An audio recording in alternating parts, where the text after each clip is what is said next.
Hola, ¿por qué no podemos comer hametz?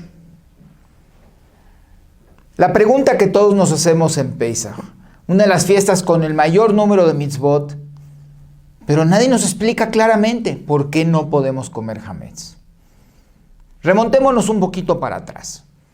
4 semanas atrás celebramos la fiesta de Purim, una carga de carbohidratos inmensa. Todas estas charolas y viandas de los regalos shalachmaniot que recibimos de nuestros amigos cargados de dulces, pasteles, botellas de vino, toda clase de alimentos, lo único que nos hacen es aumentar volumen a nuestra figura. Al día siguiente de Purim ya lo que queríamos era poder deshacernos de él. No nos cabía un bocado más, y ni se diga un trago más de vino. Pasan 4 semanas. ¿Y qué sucede? La noche antes de Pesach estamos como desesperados, con una vela, buscando por toda la casa los restos de comida. Y al día siguiente nos volvemos a empacar de comida. Qué gusto de volverlos a ver y gracias por recibirme en sus casas. La primera pregunta es, nos la dice en la Gemara de Megilá. ¿Por qué en Purim no cantamos el Halel? Este rezo donde agradecemos a Dios todos los milagros que nos ha dado. Y dice la Gemara, nos contesta, porque a diferencia de Pesach o de Hanukkah o de alguno de los otros eventos, sucedieron milagros que nos salvaron. En Purim también hubo un milagro. Akadosh Baruj Hu, bendito sea, nos salvó de ser aniquilados por Amán. Pero, siempre hay un pero, al día siguiente que fuimos salvados, continuamos siendo esclavos de Ahasverosh, del imperio persa. En cambio, en Pesach, celebramos la libertad de nuestro pueblo, la salida de la esclavitud a la libertad. Pero algo más importante que se nos olvida, el nacimiento de una nación. Fue Paró quien por primera vez nos llamó que éramos una nación.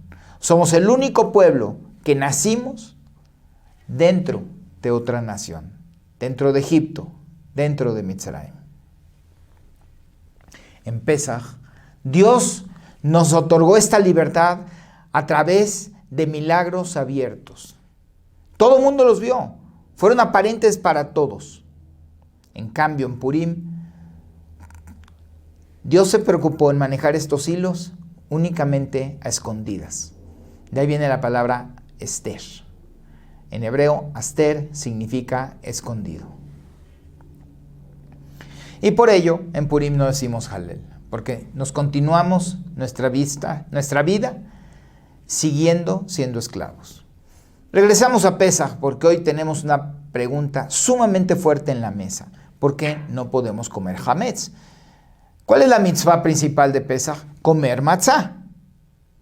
También hay que comer maror, pero cuando dice que comamos maror no nos prohíben comer el resto de las verduras. Hacemos nuestro panecito con la lechuga amarga, lo comemos, decimos la bendición, la brajá, pero después podemos seguir gustando de las papas y las demás verduras que estén en la mesa. Y no es así con la matzá. Comemos la matzá, pero durante 8 días no nos permiten comer ningún pan que haya sido leudado. ¿Por qué? ¿Dónde está la explicación que nos racionalice esto? Inclusive, este evento, la noche antes del Seder, que con una vela buscamos cualquier trazo de hametz por toda la casa, al cual hasta damos una bendición, es una mitzvah positiva de hacer. Nos obliga a tratar de deshacernos todo el hametz. ¿Pero qué significa el hametz? Y para poder entenderlo, déjenme compartir con ustedes un poquito de cómo se hace la matzá.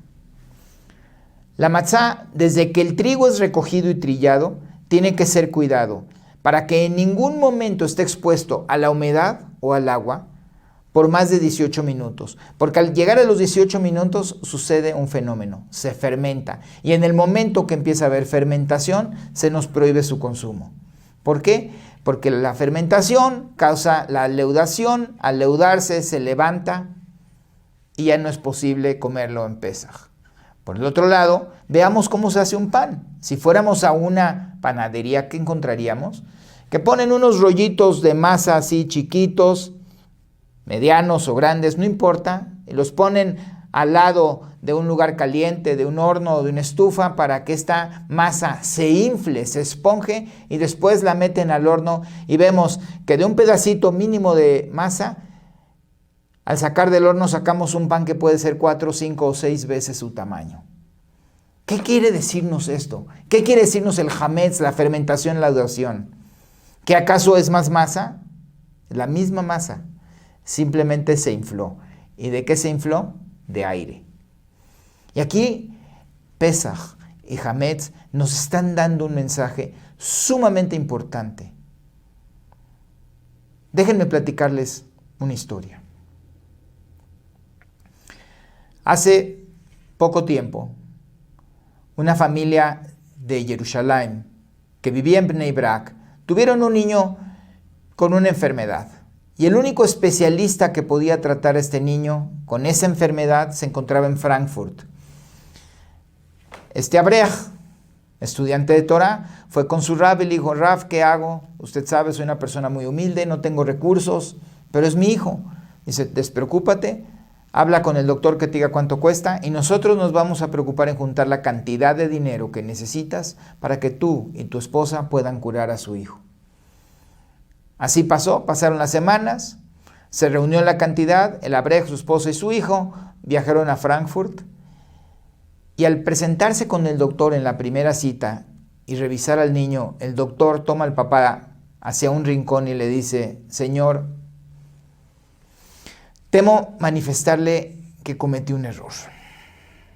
Fíjese que su hijo puede ser operado, yo puedo hacer la operación mañana, pero se me olvidó un pequeño detalle. Se me olvidó incluir en los gastos la cuenta del quirófano y del hospital. Y el hospital me está exigiendo que si no depositamos para mañana $100,000, no puedo operar a su hijo. El papá, desconcertado, deprimido, dice: doctor, ¿pero por qué no me lo dijo antes? ¿Cómo me lo hice ahorita que ya estoy aquí? Aquí traigo el sobre en efectivo de lo que usted me había dicho que juntara. ¿De dónde voy a conseguir $100,000? Dice: no sé, pero si usted no consigue esa cantidad, yo no puedo tratar a su hijo. Y créalo, no es personal mío, son reglas del hospital. Al salir de la oficina del doctor, la secretaria del mismo se da cuenta que los padres de estos niños están muy tristes. Empieza a platicar con ellos en un yiddish, ella en un alemán, parecidos los idiomas, y se logran comunicar y le dice ella: ¿sabe qué? No desespere, aquí hay un señor en Frankfurt muy rico y que normalmente ayuda a personas como usted. Me he dado cuenta que ustedes son judíos, vayan con él. Y dice: ¿cómo voy a llegar con él? No sé ni cómo se llama. Permítame ayudarlo. Y esta señorita se encargó de encontrar a la persona, el nombre, la dirección, y le dijo: esta es su dirección, ahorita está en su casa, vaya para allá y probablemente este señor lo puede ayudar. ¿Pero qué le voy a decir? No me conoce. Dice: por favor, es lo más que puedo hacer por usted. El señor rápidamente va a la casa de este Id en Frankfurt, toca la puerta, sale el mozo, una de estas mansiones enormes, con grandes jardines, muchos cuartos, él muy impresionado del tamaño de la casa. Y cuando sale el mozo le dice: vengo a ver al señor fulano de tal, y le dice: ¿de parte de quién? ¿De qué sirve que le diga mi nombre? No me conoce, nomás dígale que si me puede recibir, por favor. Es que si usted no me dice su nombre, no lo puedo llevar a ser a mi amo. Bueno, dígale que soy el rabino Jungermann de Bnei Brak. En alemán, eso es el rabino joven de Bnei Brak. Pasa el mozo con el jefe de la casa, regresa y dice: pásele por aquí. Finalmente lo lleva a la oficina del patrón. El patrón, como ustedes se pueden imaginar, un gran industrial con muchas ocupaciones, 2 teléfonos en la cabeza, tomando apuntes, su secretario a un lado, agarra un sobre, se lo da y le dice, toma y vete. No, pero señor, por favor, es que quiero explicarle mi situación. No tengo tiempo, no ves que estoy muy ocupado. Es más, ya voy tarde para una cita. Te suplico que te vayas, toma este sobre y vete. Pero es que por favor, es una situación de urgencia, quiero que me escuche. Ya te dije, no puedo escucharte más. O tomas el sobre y te vas, o me quedo con el sobre. El pobre muchacho agarra el sobre, sale, se regresa a su hotel y grande sorpresa al llegar al hotel que ve que el sobre es por una cantidad de $100,000. Al día siguiente va con el doctor, le presenta el cheque, gracias a Dios el doctor puede tratar al niño, es una operación exitosa y unas semanas después de regreso en Bnei Brak, los padres de este niño deciden hacer una seudá de Odá, una comida de agradecimiento a Dios por todo esto que sucedió y que salvó de la enfermedad a su pequeño. Al terminar la comida, se da cuenta el papá del niño que hay un señor sentado hacia atrás del Beit HaKnesset, muy callado, sin participar. Y él mismo va y le dice, disculpe, ¿nos conocemos? Dice, no, no nos conocemos, pero lo único que te puedo decir es que me debes $100,000.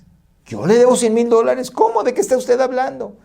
Dijo, el dinero que recibiste del señor en Frankfurt en meses pasados era un dinero que yo había estado solicitando desde hace 3 años como apoyo para la yeshiva en la que yo trabajo y que yo soy Rosh Yeshiva.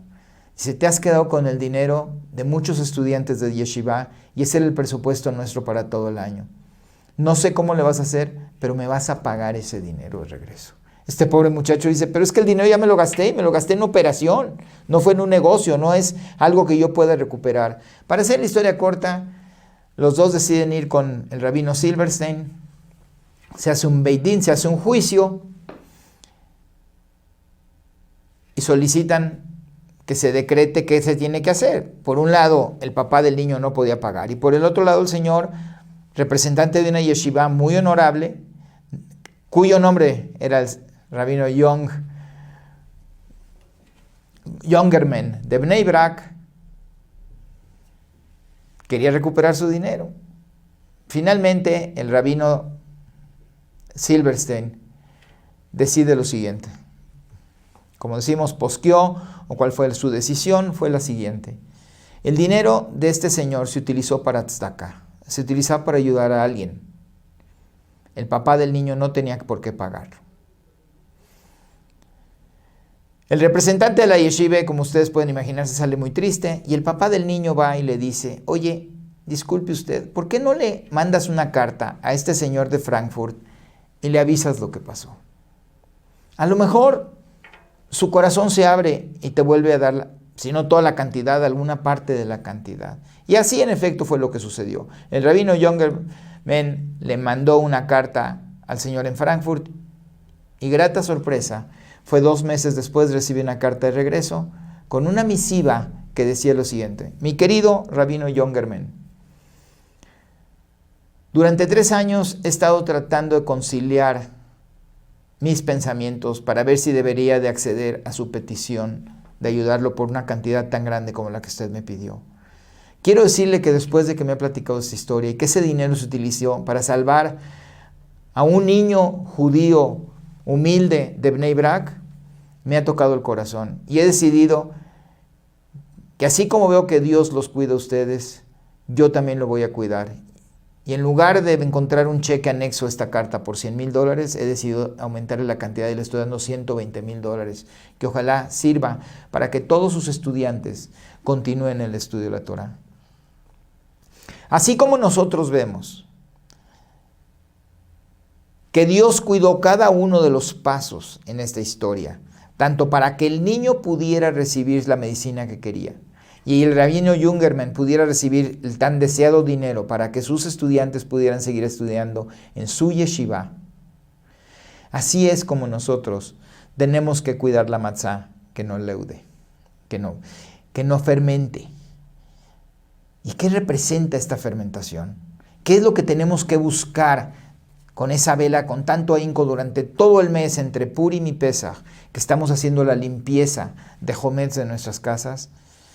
Y aquí es donde nuestros ancestros y nuestros grandes rabinos nos dicen, lo que estamos buscando es precisamente lo que el Hametz representa. Estamos buscando muy dentro de nosotros esa arrogancia, esa inflación, el creer que nosotros somos los causantes de todo nuestro éxito y el olvidarnos que hay una fuerza todopoderosa arriba de nosotros, quien crea las situaciones por las que nosotros pasamos. Entonces, esta noche de Bdikat Hametz, la noche antes de Pesaj, cuando estamos buscando con la vela, es un simbolismo más allá de simplemente encontrar unas migajas o unos pedazos de pan escondidos. Es el simbolismo de agarrar una vela y buscar hacia el interior de nuestras personas y poder extirpar, poder deshacer esa arrogancia que nos infla de aire sin aumentar nuestra masa. Así como Dios cuidó a esta pareja y la fue llevando hasta Frankfurt y sucedieron muchos milagros para que pudieran recibir ese dinero, así como cuidó al rabino Jungerman, así Dios nos cuida a nosotros. El que nosotros tengamos que cuidar a la matzá en su fabricación para que no leude, para que no fermente, es el mismo proceso que representa cómo Dios cuida a sus hijos, nos cuida a nosotros para que sepamos que Él está detrás de nosotros. Hay una historia que cuentan mucho nuestros rabinos. La oí yo del rabino Faisal Schachter, que decía la siguiente. Habla de un papá que lleva a su niño cargado por el parque y el niño le dice, papi, papi, cómprame un dulce, y se lo compra. Papi, papi, cómprame un globo, y se lo compra. Papi, por favor, cómprame esto, y todo se lo compraba. Y de repente se encuentran a un amigo del papá y el amigo le pregunta al niño, oye hijo, ¿y tu papá? Dice, no sé, no lo he visto. Hay la historia de aquellas personas que se han quedado solas en la vida y que salen a caminar en la playa y que le preguntan a Dios, y Dios, ¿dónde estás? Yo caminaba por esta playa con mi pareja, con mi esposa, y hoy nada más veo un par de pisadas en la arena. Y dice la historia que Dios le contestó a este hombre y le dijo, es que hijo, estás mal. Esas 2 pisadas que ves en la arena son mis pisadas que te estoy cargando en mis hombros. Así como este niño que no supo visualizar que era su papá quien lo llevaba en los hombros y quien era el que le había estado comprando y regalando todo lo que él pedía. Así es como nosotros tenemos que visualizar a Kadosh Baruj Hu, quien es quien nos lleva, quien nos carga en las buenas y en las malas, y reconocer que Él es estas 2 pisadas que vamos viendo, que vamos dejando en la arena.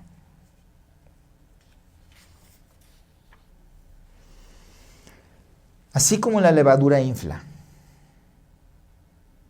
nuestra arrogancia nos infla. Si nosotros dejamos de reconocer esta existencia divina, si dejamos de ver que es nuestro Padre quien nos lleva, quién es quien que nos cuida, quién es el que muchas veces nos pone ante situaciones de prueba. Imagínense que este papá hubiera bajado a su niño de los hombros y lo hubiera puesto al lado de un perro que estaba ladrando. ¿Qué hubiera dicho el niño? Papá, papá, ayúdame, sálvame. Igual nos sucede a nosotros cuando nos enfrentamos a situaciones en las cuales, en lugar de reconocer que Dios está a nuestro lado y nos está cuidando, empezamos a gritar, Dios, Dios, ayúdame, sálvame de esta otra vez. La exactitud con la que se fabrica la matzá, los mismos 18 minutos que tenemos que cuidar, que no se deje de amasar, que no se deje de hornear, que no le dejemos sola para evitar que se fermente. Unos segundos es todo lo que se necesita para que la matzá deje de pasar de ser de kasher le Pesaj a hametz. Y esto representa que en cualquier segundo de nuestra vida, nuestro destino puede cambiar si nos descuidamos o nos olvidamos quiénes somos y de dónde venimos.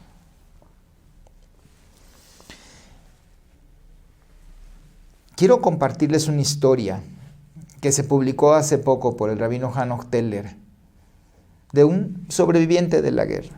Pobre muchacho, joven, quedó huérfano en la guerra y recibe una misiva de su tío que ya está en América, que ya ha juntado dinero y que le dice, mi querido sobrino, sé que has sobrevivido a la guerra, ya me enteré que estás solo, aquí está tu boleto de barco y un poco de dinero para que por favor vengas y te reúnas conmigo.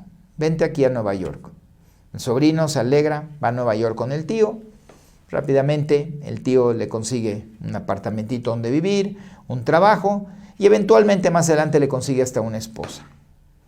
Y todas las alegrías y todos los festejos que tuvo el sobrino cuando se casó, cuando tuvieron hijos, cuando los hijos hicieron bar mitzvah, para todos los eventos estuvo el tío presente como si fuera sido su propio padre.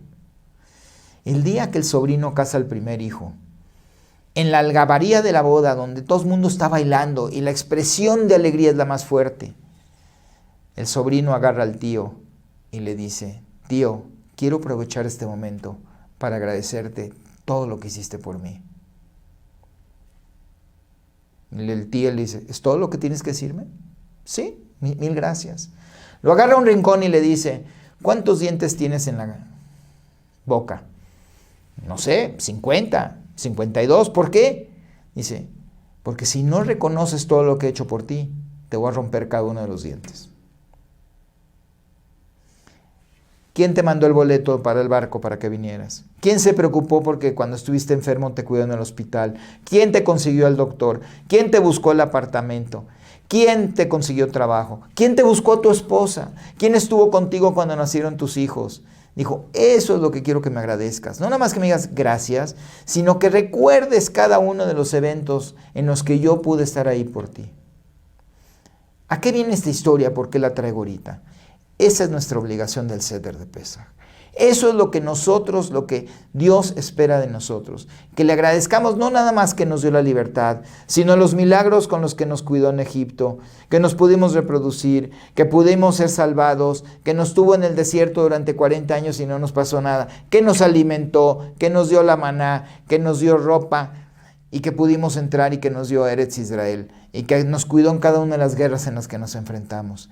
Eso es lo que Dios espera que hagamos en el Seder de Pesaj. Es por eso que una de las mitzvot más grandes que tenemos es platicar nuestra salida de Egipto, platicar lo que sucedió en el Seder de Pesaj. Pero no nomás decir: Dios, ya sé, hiciste los 10 makot, las 10 plagas de Egipto, nos sacaste, gracias, vamos a cenar.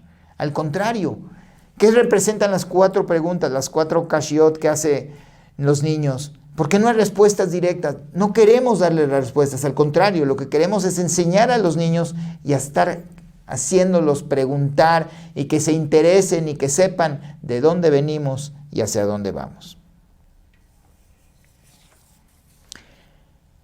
Dios nos sacó de Pesaj, de Egipto en Pesaj. Nos sacó como un pueblo esclavo y nos dio la libertad. Y con un único fin: darnos la Torá para saber cómo manejar nuestra libertad, para saber cómo llevarla en esta vida. Si en el Seder de Pesaj la matzá representa que salimos con rapidez y no tuvimos tiempo de hornear nuestro pan y leudarlo, y el maror representa la esclavitud, porque es obligación en el Seder comer primero la matzá y después el maror. Si primero fuimos esclavos y lo que queremos representar es que fuimos esclavos y después fuimos liberados, deberíamos de haber comido el maror primero y después la matzá. Y hay una hermosa respuesta de Rav Shlomo Zalman Sorotsky. Rav Zalman Sorotsky nos dicen: a diferencia de la matzá, que sí representa nuestra salida de Egipto y que no tuvimos el tiempo de preparar nuestro pan, el maror representa una esclavitud, pero una esclavitud que nos conformamos con ella, que nos acostumbramos a ella, que jamás pedimos ser salvados. Hasta que no llegó Moshe Rabbeinu y que nuestras condiciones se complicaron, fue cuando pedimos que nos salvaran. Y es por ello que primero comemos matzá y después comemos el maror. Y así como estas, hay muchas otras preguntas que espero en un futuro cercano podamos revisitarlos. Hoy quiero concluir resumiendo lo que hemos aprendido el día de hoy. Primero hablamos cómo en Pesaj nos liberamos de la esclavitud y en Purim nos liberamos de un decreto de muerte. El Hametz No lo podemos comer porque representa la arrogancia y una actitud de superioridad al desconocer quién rige el mundo y que es Akadosh Baruj Hu, el responsable de todo lo que nos sucede. Durante la esclavitud fuimos conformistas, aceptamos las limitaciones de Mitzrayim. Y yo aprovecho para preguntarnos, ¿qué te limita ahorita? Tú, a usted que me está escuchando en este momento, ¿cuáles son sus limitaciones? ¿Cuáles son sus Mitzrayim? ¿Su celular? ¿El internet? ¿El cafecito? Debemos de buscar estos sentimientos de arrogancia y de superioridad en lo más profundo dentro de nosotros. Debemos de buscar con esa pequeña vela hasta que los encontramos y los desechemos. Recordemos que Dios nos cuida con el mismo ímpetu con el que nosotros cuidamos que la matzá no se fermente. Y por último, debemos agradecerle a Dios por todos los milagros y hechos que realiza constantemente por cuidarnos. Y quiero finalizar contándoles otra historia. Una historia muy rápida de un rey y un príncipe. Cuando el rey entra en años y se da cuenta que su hijo, el príncipe, ya debería casarse porque prontamente va a heredar el reinado. Y decide buscar a la hija de otra familia real, no lejana a su pueblo, por lo cual le pide a su hijo que vaya, se presente con esta familia, conozca a la muchacha y que Dios mediante la pueda desposar y traerla y convertirla en la futura reina. ¿Qué sucede? A las pocas horas del trayecto, la carreta en la que iban se atasca una llanta en el lodo. Y tienen que detener la caravana. El príncipe desesperado voltea por la ventana de la carroza y ¿qué ve? Una muchacha sucia, llena de lodo, y que se acerca a la carroza a pedirle una limosna. El príncipe la ve, platican con ella, empieza a platicar un poco, tardan 2 o 3 horas en reparar la carroza, y al final de esas 3 horas agarra y le dice al caballerango, por favor, subamos a esta muchacha a la carroza y llevámoslas de regreso al palacio. Ya no vamos a ir al otro pueblo donde teníamos que ir. Pero, mi príncipe, ¿qué está usted haciendo? Es una locura lo que está haciendo. Por favor, hagan lo que yo les digo. Llegó al palacio. Ustedes imagínense ver todos en el palacio que llega con una muchacha llena de lodo, llena de suciedad, despeinada, sin cultura. Va y les ordena a todos los camaristas del palacio que por favor la bañen, la peinen, la perfumen, le pongan un vestido de su madre. ¿Y cuál es la sorpresa? Que al llegar a la hora de la cena, baja esta dama vestida en las ropas reales y era verdaderamente una belleza. Claro que todos los sirvientes van y le dicen, pero mi príncipe, entienda, sigue siendo una muchacha del pueblo, no tiene la cultura, no sabe cómo comportarse como una reina. A lo que él contestó, tienen ustedes razones, pero también yo vi el potencial de esta muchacha cuando estaba cubierta por el lodo. Dice nuestros mefarshim que esto fue lo que sucedió con Dios. Cuando Dios estaba buscando a qué pueblo entregarle la Torá. Él vio todos los pueblos, a los egipcios, a los fenicios, a los romanos. Pero cuando vio este pequeño pueblo en el desierto, sucio y lleno de lodo, reconoció que este pueblo tenía potencial. Y eso es lo que Dios vio, el potencial. Y fue por ello que nos escogió a nosotros, para convertirnos en su pueblo elegido. Y eso es lo que vamos a celebrar este Pesaj. La transición de ese pueblo minusválido, sucio, perdido en el desierto, al pueblo elegido de Dios. De la esclavitud a la libertad y al recibir la Torah. Muchísimas gracias y un Hag Pesach Sameach.